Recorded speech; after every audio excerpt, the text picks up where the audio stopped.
Kaidah Terbang Lebah, kumpulan kolom kamisan karya Hasan Asbani ini akan jadi edisi audiobook. Saya menyebut kolom di buku ini sebagai kolom 1000 kata karena setiap kolom panjangnya kurang lebih 1000 kata, tidak terlalu panjang dan juga terlalu pendek, tapi cukup untuk menampung gagasan yang seminggu sekali ingin saya bagikan kepada pembaca harian Batam Pos. Surat kabar yang sejak 2008 lalu setiap Kamis menerbitkan kolom-kolom ini, dan yang paling penting tak sampai membosankan. Kenapa namanya kolom kamisan? Karena kolomnya terbit setiap Kamis dan saya tak punya tema tetap. Kolom saya bicara soal kepemimpinan, politik, bisnis, pendidikan, agama, sastra, khususnya puisi, obrolan dengan kawan, serta bacaan, reportase dengan sudut pandang sangat personal, dan lebih sering bicara soal hal ringan yang sedikit saja akan jatuh ke wilayah omong kosong. Begitu luaskah pengetahuan saya sehingga bisa menulis tema dengan rentang seluas itu? Tidak. Saya hanya menjalankan nasihat Arswendo Atmowiloto. Katanya, wartawan itu orang yang tahu serba sedikit tentang banyak hal. Itu sinopsis dari buku ini. Nah, yang nulis ini profil singkat di bukunya di halaman belakang. Lahir Hasan Asbani lahir di Seraden Samboja, Kutai Negara, Kaltim 9 Maret 1971. Bekerja di surat kabar sejak SMA dan tetap melakoni pekerjaan itu selepas SMA. Selepas menamatkan kuliah di IPB Bogor. Ia kini Pemret dan GM Batam Pos. Sebagai penyair, ia telah menerbitkan buku puisi Orgasmaya, Yayasan Sagang 2007, Kelimpu, Kukusan 2009, Buka Mata, Kukusan 2009, dan Lelaki yang Dicintai Bidadari, Kiblat 2010. Bahasa merepotkan bangsa. Saya tidak tahu dalam bahasa apa Alfredo Reinado membentak dan memaki-maki di rumah Presiden Timur Leste Ramos Horta sebelum ia menembak dan akhirnya tewas tertembak. Mungkin dalam bahasa Portugis, mungkin juga bahasa Tetun, atau dalam bahasa Indonesia, atau malah bahasa Jawa. Bahasa memang menunjukkan bangsa, dan karena itulah agaknya bahasa amat merepotkan sebuah bangsa. Timur Leste yang menyatakan merdeka dari Indonesia pada tahun 2002 setelah referendum di tahun 1999 adalah kasus mutakhir dari peliknya soal bahasa dan bangsa. Saya mencari-cari bacaan bagaimana bahasa itu dirumuskan dalam Undang-Undang Dasar Timur Leste. Maka sampailah saya pada bagian pertama, Asas-asas dasar, pasal 13 tentang bahasa-bahasa resmi dan bahasa-bahasa nasional.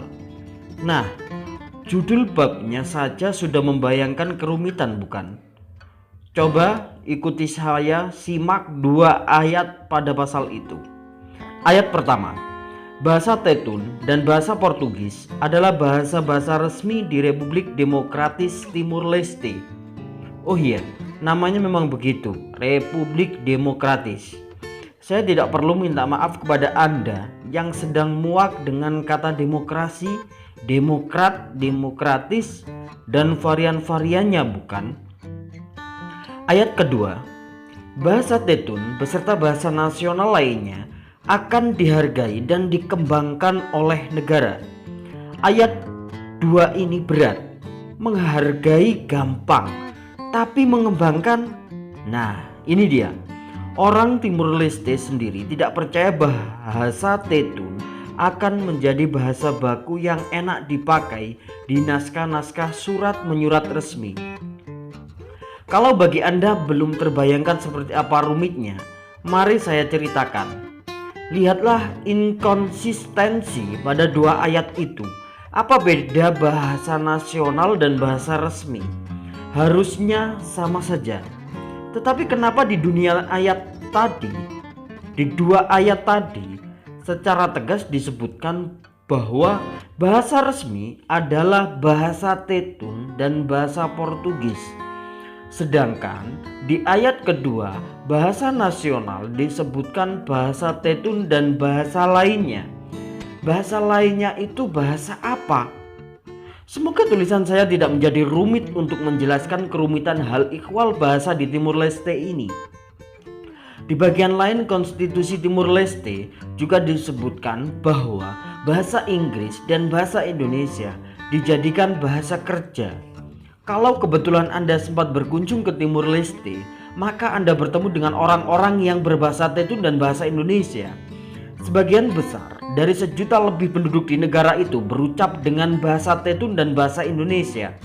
Bahasa Tetun bukan bahasa Portugis, meskipun konon 80% kosakatanya diambil atau mendapat pengaruh dari bahasa negara kolonial pertama yang menjajah Kepulauan Timur itu. Kalau mau angkanya, baiklah, saya kutipkan tulisan Rosian Anwar yang memuat laporan PBB di tahun 2002 yang mengumumkan bahwa hanya 5% dari penduduk Timur Leste berbicara dalam bahasa Portugis.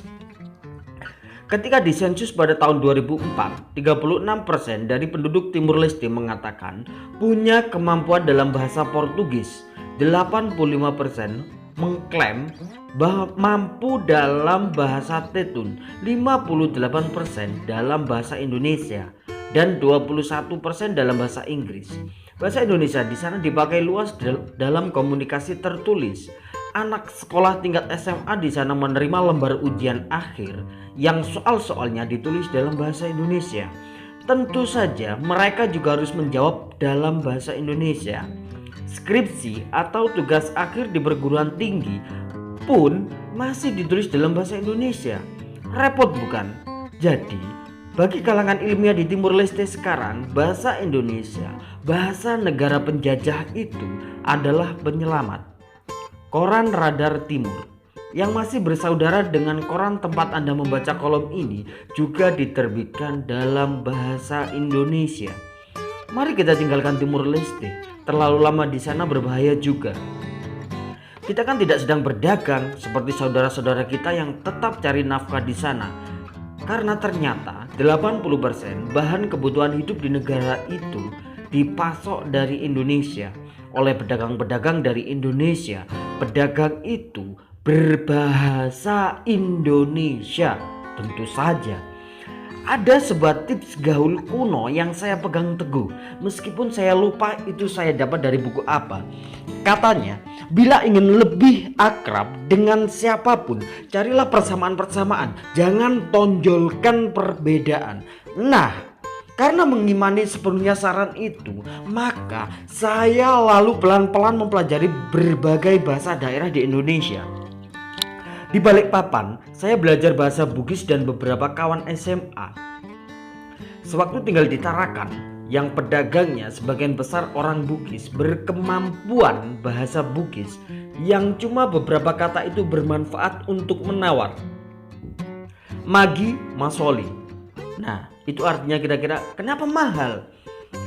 Kalimat ini sakti, biasanya harga langsung diturunkan. Padahal saya tidak mengerti lagi apa saja yang ia jelaskan setelah saya bertanya dengan kalimat 2 kata itu. Biasanya istri saya langsung terbahak-bahak. Sewaktu kuliah di Bogor, saya punya 2 orang teman yang saya wajibkan berbahasa daerah kalau bicara dengan saya. Seseorang dari Semarang saya minta untuk berbahasa Jawa tentu saja. Tak peduli saya menjawab dengan bahasa apa. Seorang lagi dari Ciamis. Kepadanya saya minta agar dia selalu bicara dengan bahasa Sunda pada saya. Hasilnya lumayan. Kalau bertemu orang lain yang kebetulan dari Jawa, maka saya dikira orang Jawa. Bahasa Sunda lumayan juga, meski levelnya baru lulumpatan halu. Setidaknya tips gaul itu mujarab buat saya. Saya percaya pada kearifan peribahasa di kandang kambing mengembik, di kandang ayam berkokok. Masalahnya bagaimana caranya kita yang bukan kambing ini bisa mengembik tanpa menyinggung perasaan kambing-kambing sejati. Itu tergantung dari teknik mengembik kita. Jangan sampai embikan kita terdengar seperti olok-olok terhadap embikan kambing sejati. Karena suka pada sajak-sajak Pablo Neruda, saya memaksakan diri untuk membaca sajaknya dalam bahasa Spanyol, bahasa yang ia pakai dalam bersastra. Ada kejutan-kejutan yang saya temukan. Saya jadi tahu bahwa terigu, bendera itu berasal dari bahasa Spanyol. Sama dengan tinta. Di meja kerja saya di rumah, Anda akan melihat ada kamus Spanyol Indonesia, Inggris Indonesia, Indonesia Inggris, kamus besar bahasa Indonesia, dan kamus ungkapan bahasa Inggris. Istri saya orang Melayu. Dengan mertua dan keluarga besarnya saya berbicara dengan bahasa Melayu.